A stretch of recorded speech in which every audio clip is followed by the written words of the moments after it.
अस्सलाम वालेकुम to everyone and welcome back to my channel. कैसे हैं आप सब? आई होप आप सब ठीक होंगे, खैरियत से होंगे।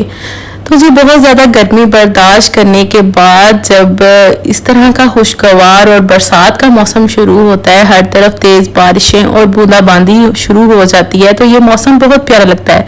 अल्लाह ताला का लाख लाख शुक्र है कि इतनी ज़्यादा गर्मी बर्दाश्त करने के बाद हमें ये खुशगवार मौसम देखने को मिला। तो जहाँ पर ये मौसम हमारे लिए बहुत सी खुशगवार माहौल पैदा करता है, वहीं पर ही ये मौसम हमारे लिए बहुत ज़्यादा परेशानी का बायस भी बनता है, क्योंकि इस मौसम में बारिशों के बाद बहुत ज़्यादा हब्स और घर में कीड़े मकोड़ों का बहुत ज़्यादा इजाफा हो जाता है। मच्छर और मक्खियों का भी हमें बहुत ज़्यादा सामना करना पड़ता है और घर की बहुत सारी चीज़ें जिन पर कीड़े और सुरसुरी लग जाती है, उन सब चीज़ों से किस तरह से बचा जाए और किस तरह से हम लोग मानसून की तैयारी पहले से कर लें, वो सब आज के ब्लॉग में आपके साथ शेयर करूंगी। तो चलते हैं आज के ब्लॉग की तरफ। टिप नंबर 1 मेरी मच्छर और मक्खियों से रिलेटेड है, जो कि बरसात के मौसम में बहुत ज़्यादा हो जाती हैं। मच्छरों का खात्मा किस तरह से किया जाए और मक्खियों को घर से किस तरह से भगाया जाए, उसके लिए मैं एक क्लीनर तैयार कर रही हूँ। तो मैंने एक टब में लिया है सादा पानी, उसमें मैंने डाले हैं 2 चम्मच नमक के और मैंने 3 से 4 चम्मच इसमें विनेगर यूज़ किया है, यानी कि सफ़ेद सिरका।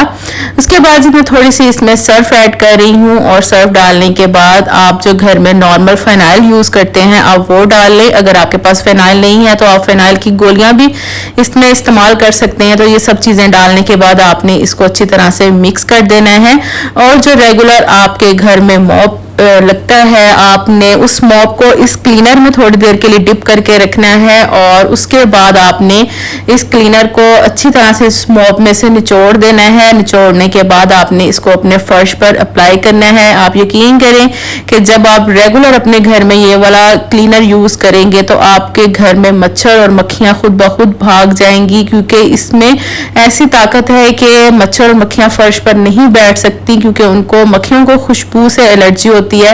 तो जब ये फर्श पर बैठेंगी तो उनको जब खुशबू आएगी तो खुद ब खुद या तो भाग जाएंगी या फिर मर जाएंगी। तो ये क्लीनर आप लाजमी यूज़ करें ताकि बरसात में आपके घर में मच्छर और मक्खियाँ बिल्कुल ना आए और बीमारियों से पाक रहें।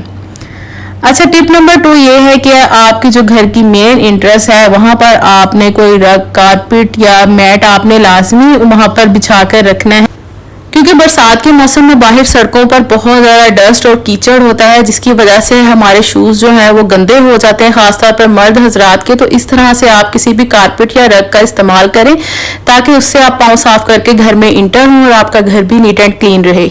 टिप नंबर 3 मेरी ये है कि बरसात के मौसम में हमारे घर में पाउडर नुमा चीज़ जो भी हो, ख्वाह आटा हो या फिर मैदा हो, उसमें सुरसुरी या सूंडी जो है वो लाजमी पड़ जाती है। तो बरसात के मौसम में इस चीज़ से बचने के लिए आपने क्या करना है कि अगर आपके पास आटा है घर में, ज़ाहिर है हर घर में मौजूद होता है, तो उस आटे की जो आपकी बकेट होगी ना, उसमें आपने तेज़ पात 2 से 3 पत्ते जो हैं वो अंदर अच्छी तरह से रख देने हैं ताकि इसमें किसी किस्म की भी सुरसुरी न लगने पाए और ना ही इसमें सूंडी पैदा हो। आप यकीन करें कि तेज़पात से इसमें बिल्कुल भी सुरसुरी या सूंडी पैदा नहीं होगी। और यही तरीका आपने मैदे वाली जो आपका डब्बा होगा उसमें रखना है। आपने एक तेज़पात उसमें रख देना है और इसको आराम से एयर टाइट करके आपने अपने कैबिनेट में रख देना है। इसका जो है बरसात में सेफ रहेगा इस चीज़ से कि सूंडी या सुरसुरी इसमें पैदा नहीं होगी। उसके बाद जो हमारे घरों में दालें वगैरह इस्तेमाल होती हैं, जो हम लोग राशन में लेकर आते हैं पूरे मंथ की दालें, तो बरसात के मौसम में ना इनमें भी बहुत जल्दी सुरसुरी पैदा हो जाती है। तो फर्स्ट ऑफ ऑल इसका ये तरीका है कि आप इनको पैकेट से निकाल कर और एयर टाइट जार में लाजमी रखें और ये आपने मेक श्योर करना है कि जो आपका बॉक्स है वो एयर टाइट होना चाहिए। और दूसरे नंबर पर आपने इसके अंदर भी तेज़पात के 1-2 पत्ते लाजमी रखनी है। इससे तेज़पात की खुशबू से इसके अंदर बिल्कुल भी कीड़ा नहीं लगेगा और दालें बरसात के मौसम में सेफ रहेंगी। तो ये आपने चीज़ें जो है बरसात के आने से पहले पहले अपने सारे किचन की अपने सामान में ना लाजमी अप्लाई कर लेनी है ताकि आपको सेफ रहे। अच्छा, उसके बाद जी गर्मियों में क्या होता है कि चूंटियां बहुत ज्यादा घरों में आना शुरू हो जाती हैं, खास तौर पर मीठी चीजों में तो बहुत ज्यादा लग जाती हैं। अच्छा, आप जो चीनी वगैरह अपने जिस जार में रखते हैं ना, तो उसमें आप 2 से 3 लौंग जो है वो चीनी के अंदर रख दें, साथ में एक आध बादियान का फूल रखते हैं। अगर चीनी ज्यादा है तो आप इन चीजों की क्वांटिटी बढ़ा लें। तो देखिएगा कि बादियान की खुशबू से और लौंग से चूंटियां बिल्कुल भी चीनी के करीब नहीं आएंगी। अच्छा, हमारे घरों में ना इस तरह के पैकेट्स लाजमी आते हैं, बिरयानी का हो गया, मसाला किसी भी किस्म के मसाला कढ़ाई गोश्त का हो गया। तो ये पैकेट्स जो होते हैं ना, बरसात के मौसम में ना इनमें नमी आ जाती है और इसमें जो है ना पानी की छोटी छोटी सी जो है ना वो गुठलियां सी बन जाती हैं और मसाला जो है वो बिल्कुल खराब सा हो जाता है और अक्सर औकात तो कीड़ा भी लग जाता है, जिसकी वजह से हम कहते हैं कि जी ये मसाला खराब हो चुका है। अच्छा, इसको सेव करने का एक जबरदस्त तरीका ये है कि आपने अपने मसाला के जो पैकेट्स होते हैं, जो आपने हाफ यूज किए होते हैं और हाफ रह जाते हैं, उनमें आपने चावल के 3 से 4 दाने डालकर रख देने हैं और इसको दोबारा से आपने हल्का सा पैक कर देना है और डिब्बे में डालकर रख देना है। इन चावलों की मदद से आप देखिएगा कि बरसात के मौसम में बिल्कुल भी आपके मसाला जात जो है वो खराब नहीं होंगे, आप इजीली इनको यूज कर सकते हैं। और इसके साथ साथ माचिस की जो डब्बी होती है, ये भी बरसात के मौसम में नमी दे जाती है, इसमें बहुत ज्यादा नमी आ जाती है और मसाला जो है ये सारा इनका खराब हो जाता है, जिसकी वजह से हम कहते हैं कि माचिस जो है वो खराब हो चुकी है। अच्छा, आप इनमें भी यही चावल के 3 से 4 दाने अपनी जो होती है माचिस की डब्बी उसमें डालकर रख दें और यकीन करें कि माचिस की डब्बी में नमी बिल्कुल भी पैदा नहीं होगी, क्योंकि चावलों में नमी एब्जॉर्व करने की पावर होती है और इससे जो आपकी चीज़ होती है ना वो सेफ रहती है। अच्छा, उसके बाद अक्सर औकात क्या होता है कि बरसात के मौसम में घर से बाहर हम लोग होते हैं और बारिश अचानक से शुरू हो जाती है, जो कि हमारे मोबाइल में बारिश का पानी चला जाता है और मोबाइल हमारे हो जाते हैं ख़राब। तो ये बड़ी एक परेशानी का बायस बनता है हमारे लिए, क्योंकि हमारे पास उस टाइम तो कोई ऐसी सेफ चीज़ नहीं होती जिससे हम अपने मोबाइल को बचा सकें।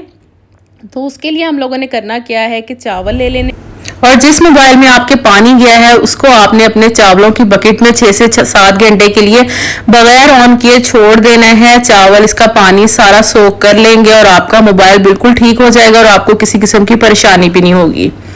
उसके बाद जिन घरों में सूजी का इस्तेमाल होता है, दलिया वगैरह का इस्तेमाल होता है, तो बरसात के मौसम में सूजी को बहुत जल्दी कीड़ा लग जाता है, सूजी खराब हो जाती है। सबसे पहले तो आपने करना क्या है कि जब भी आपने सूजी लेकर आनी है बाजार से, तो आपने उसको किसी एयर टाइट बॉक्स में रखना है। दूसरा आपने क्या करना है कि इस सूजी को आपने तवे पर 1 से 2 मिनट के लिए हल्की आंच पर आपने इसको भून लेना है। जब हल्की हल्की सी ये भून हो जाएगी, इसमें से खुशबू आने लग जाएगी, तो बस आपने इसको उतार कर एयर टाइट बॉक्स में डालकर तो आपने रख लेना है अपने कैबिनेट में। यकीन करें कि आपकी सूजी बिल्कुल भी खराब नहीं होगी, ना ही इसको कीड़ा लगेगा। और यही तरीका आप दलिया के साथ भी कर सकते हैं। जो आप दलिया घर में यूज करते हैं, तो बरसात के मौसम में उसको आप हल्का हल्का सा तवे पर रोस्ट करके तो सेव करके किसी एयर टाइट बॉक्स में रख लें, आपका दलिया भी बिल्कुल खराब नहीं होगा। तो इस तरह से आपकी चीजें जो हैं वो काफी हद तक बच जाएंगी। उसके बाद मैं आपके साथ बिल्कुल लास्ट टिप अब शेयर करने वाली हूँ, जो कि है वॉशरूम में बहुत ज्यादा स्मेल आती है बरसात के मौसम में और हम लोग बहुत ज़्यादा परेशान हो जाते हैं, जिसकी वजह से हम लोग बहुत महंगे महंगे से लिक्विड यूज़ करते हैं। मैं आपके साथ एक आसान सा तरीका शेयर करने वाली हूँ। बरसात के मौसम में आपके वॉशरूम में ना तो स्मेल आएगी और दूसरा ये है कि आपके वॉशरूम में जो कीड़े मकोड़े आते हैं, कॉकरोचेस आते हैं, वो भी बिल्कुल नहीं आएंगे। अच्छा, करना क्या है कि 2 फिनाइल की गोलियां ले लेनी है, उनको मैंने अच्छी तरह से पीस लिया है। एक मैंने ली है कॉटन और उसको मैंने पानी में अच्छी तरह से डिप करके गीला कर लिया है। अब मैं एक रफ सा ढक्कन ले रही हूँ जिसको मैं वॉशरूम में इजीली रख सकती हूँ। अब ये जो मैंने कॉटन इसको मैंने गीला किया है, मैं से इस ढक्कन में रखकर और जो मैंने फिनाइल की गोलियां पीसी हैं उन दोनों गोलियों को मैं इस कॉटन के ऊपर डाल दूंगी। थोड़ा सा मैं इसके ऊपर पानी डाल दूंगी। तो जी बस ये एक बड़ा अच्छा सा रेडी हो गया वॉशरूम में खुशबू पैदा करने के लिए। तो जी बस यहाँ पर मैंने इसको रख दिया है वॉशरूम के स्टैंड पर। अब ये वॉशरूम में बहुत अच्छी सी खुशबू पैदा करेगा और वॉशरूम में बिल्कुल भी स्मेल नहीं आएगी। और हाँ, अगर आपके वॉशरूम में कॉकरोचेस आते हैं तो आप इसको फर्श पर भी रख सकते हैं, बस बच्चों की पहुंच से दूर रखिएगा। नेक्स्ट व्लॉग में फिर